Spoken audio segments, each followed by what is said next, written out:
Hello. Two. Hello. Chat. Industry. Okay, industry Tactics. Oh my gosh. Okay, let me just make sure we're recording. We're recording here live in the kitchen of Jadea Kelly. Welcome to Industry Tactics. Can you say it? Industry tactics. That's great.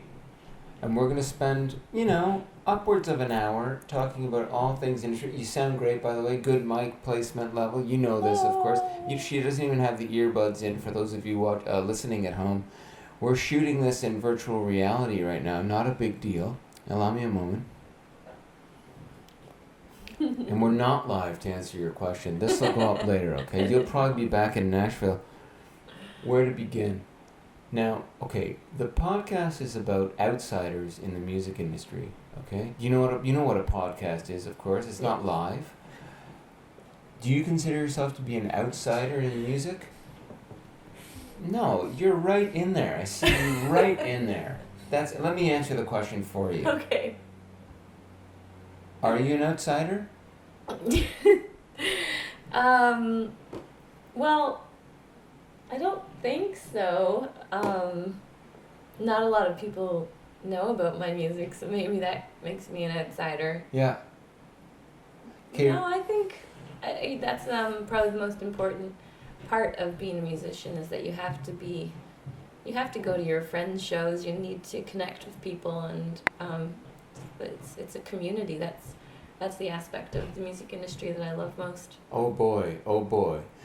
So that's what we're going to talk about. That's what we're going to kind of try. I want to try to learn more of from the work that you do, because I've been watching and listening and loving everything that you do, but you're really, one of the things I'm most inspired by that led me to want to speak with you is your creative flair on the industry and how you navigate. And I want to know kind of what that's like from your end. What kind of inspired some of these decisions you've made over the years that you've been making music? So one of the ideas is like how you fundraised your last record, Love and Lust. Go ahead. Yeah, I wanted to get creative with raising money for this album. I didn't want to just do an online fundraiser. I wanted to include people, so we threw an auction where I auctioned musicians off for dates, and Hot chicken. Who did you auction off? I auctioned myself. Holy, that is vulnerability. I auctioned Corin Raymond. He was offering a boat ride. That was the date. Oh, neat. A romantic boat ride. And then I auctioned my manager. I auctioned Nickel Robertson, who's your guitar player. A date with Nickel Robertson. Yeah, or a guitar. He gives you guitar lessons. Oh, a guitar lesson date. 'Cause he's married. That's kinky. Yeah. He's married. He is married. Okay. Who else did you auction off? Melanie Brulé. Wow. Who's a French songwriter. Yes. Didn't I auction you one year? You did something with me. I can't remember what I did. Oh, a box set. It was a box set. Because I am happily married as well. You're married too.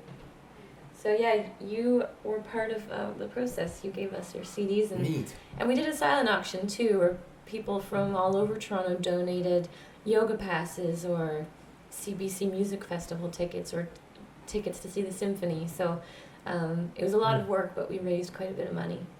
You're breaking the mold, and talk to us.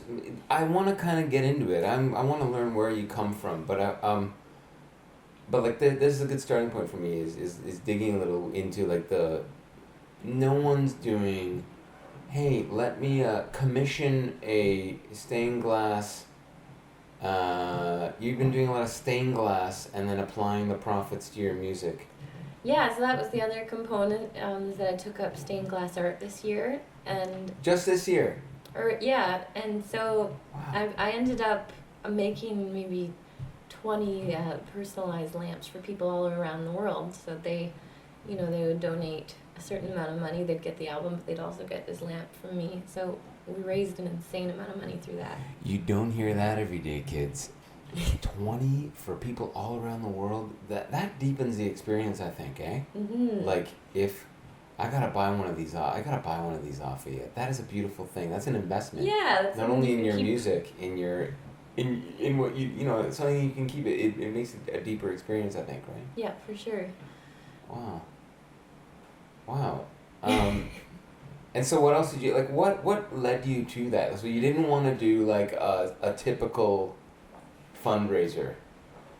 No, I wanted to make it fun. There's so many people making music these days. Anyone can put their music online. Anyone can fundraise their album. Yeah.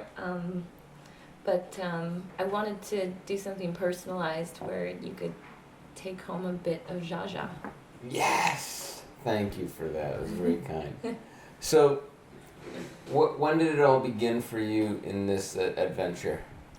Well, I first started, I was working in the music industry when I graduated from U of T. And what did you study at U of T? English. English, beauty. Yeah. And I was always doing open mics when I was there and talent shows and whatnot with my band. But when I graduated, I had about 3 jobs working in publicity, working as an intern at a label.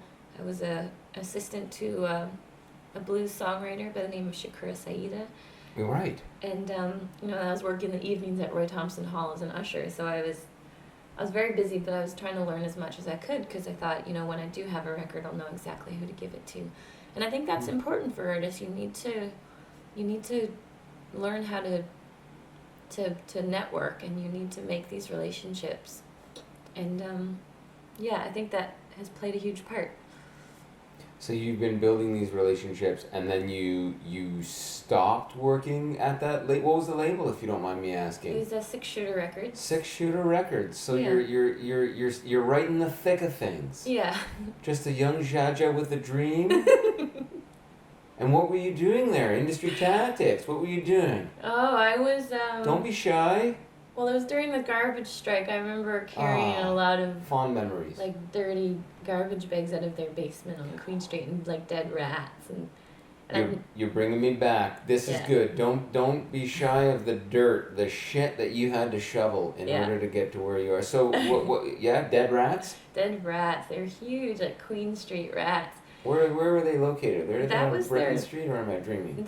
I think they're at Spadina and Queen now, but they were at Queen Street East for the longest time. Yeah, shash. But I would do mail outs. I remember there's Elliot Brood record that was coming out. I stuffed like 500 envelopes and put stickers on them, and I really just mailed posters for people like Luke Doucette and all over the U.S. and just little tasks, but it's good work. It's good to learn how that all operates.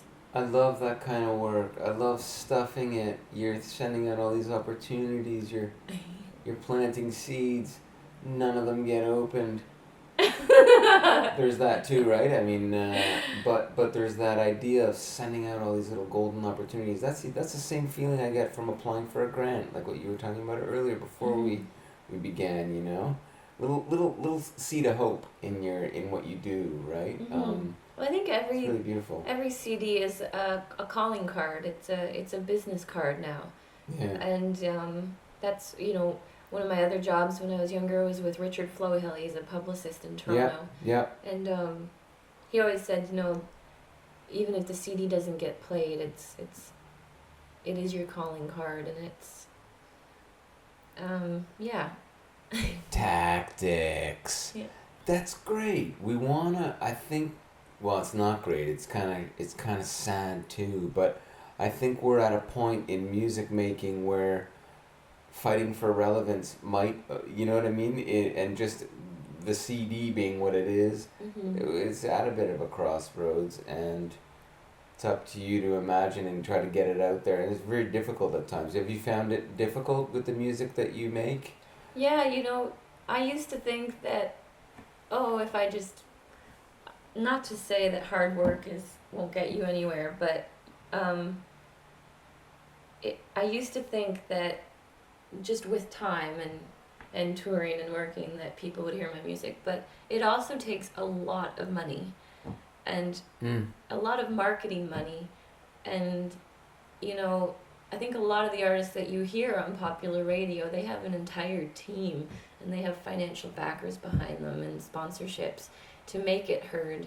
So as indie artists, you really have to create your own opportunities. You have to just be creative and get it heard by people. And, Sinc placements are a great opportunity for that too.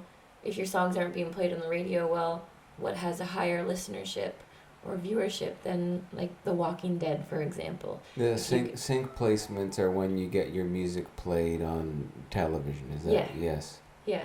So that is kind of, you hear about that. With me, the only time I ever had luck with that was the Tom Green show, and it helped pay for the down payment on my house. Wow. It was the gift from above. So it's a beautiful gift. It's a beautiful gift that never came back for 20 years, but we're still in there. We're still holding out. We're still fighting the fight, but I hear you on the sync business there. Isn't that interesting, right? Mm-hmm. So we're talking about. You have a team behind you though. This is a very exciting thing. You were talking about a team. I see you when your last release came out. I saw posters of Jadea on the streetcar, right? Yeah. Right. Yeah, we purchased those with some factor money. Okay.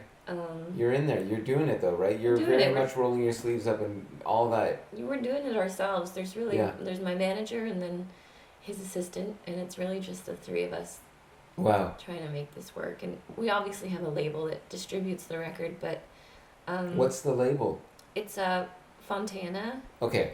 Or they're called Cadence now, but formerly known as Maple Music. Okay. Yeah. Okay. And you have your own label. Yeah, so basically I own all my publishing and licensing for this album so far. It's under Darth Jadea Music. Nice. Gotta love that. Yeah. For obvious reasons, right? Yeah. And that shirt did really well for you too, didn't it? The Darth Jadea t-shirts, yeah. Where did that come from? And I think my bandmates started calling me Darth on, I don't know why. Pricks. Who's in the band? Walk us through some of these pricks. These pricks. Okay, number one, there's it's your bandmates. Come on, we stop have the that. same bandmates. Horse shit. There's Sly Uhas. His brother Tom Uhas. Yeah. Tamaish. Yeah. We have on the records we have Jason Snyderman. Yes, we need to talk about working with him and what that's been like. Yeah, he's awesome. Keep going. Nigel Hebblewhite. Yep. A Run with the Kitten fame. Yeah. Guy, yeah. And sometimes we have Lydia Prasad who sings harmony with us. Okay. Yeah. So those assholes. Those arses. And what's it been like working with folks like Sly and Tom? Well, I love that they're brothers. They really have a synergy, and they're both just the same person, just on different instruments, and they read each other well, and they're like my brothers at this point. Oh man, that's really nice. Beautiful souls.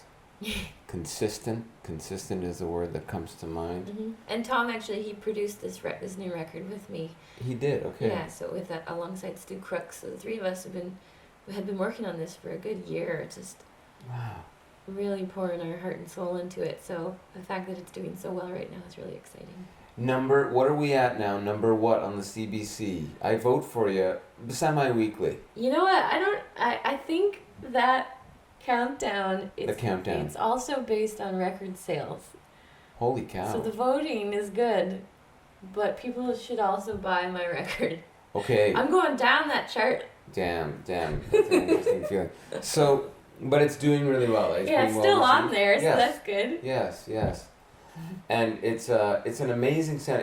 It does sound like you poured your heart and soul into it, eh? Mm-hmm. I mean, so it took you about a year to make? Yeah. What was the... Is that your usual, like, how long did it take you to put out your last record, Clover? I think it took a year as well. I think next time I record, I would love to just do it in a 2-week process and just capture that time. It's okay. Yeah. Is there a fly buzzing around your head? It's my frickin' eyebrow. Just keep going. Don't worry. My eyebrow distracted me. Oh, yeah. Well, now that we're into it, look at the length of this eyebrow. Yeah, you need to trim No that. way. Mm-hmm. It's too long. I've grown it out this long. Just It grow scares me periodically. It could just feed into your beard. Thank you. So, you want to do something really quick, like a quick turnover, as opposed to something that takes a lot more time. What's the difference? I think it's just making a record is painful. It really is. And it's just like I would love to just rip it off like a Band-Aid next time and just capture that moment in time and the songs I'm writing at that moment, as opposed to a year of me. I didn't want to write this record. It's a pretty emotional record. It's a breakup album. I didn't want to write it. I didn't want to finish it. So it took a much longer time. But I think there is something to be said about just going away somewhere with your band and having no distractions and allowing everyone to really just relax and concentrate on one thing instead of going home to feed their cat or anything like that. Right. Breaking the camp feel to it, if you will. Right? Yeah. Like there is a certain element, and now the idea wasn't that you finished the last record, Love and Lust, and you didn't finish it and then sit on it for a year. Mm-hmm. You obsessed over it, and is that what happened? I think it's a mix of both. Yeah, we definitely sat on it for a while to find the right home for it and a proper release schedule. But yeah, we were all pretty obsessed with making it sound perfect. So we sat with it for a while, and I wanted it to sound perfect, and there's nothing on that record that I don't like. So. Let's play something from the record. What do you want to play? What's your favorite tune right now that you're digging? Well, let's play Make It Easy. It's our single, and it's charting on the CBC Countdown. Get out there and vote, kids. Here it comes now. And for you pukes at home, you're going to have to tune in next week to the full podcast with Jadea. Say goodbye, Jadea. Goodbye. Goodbye.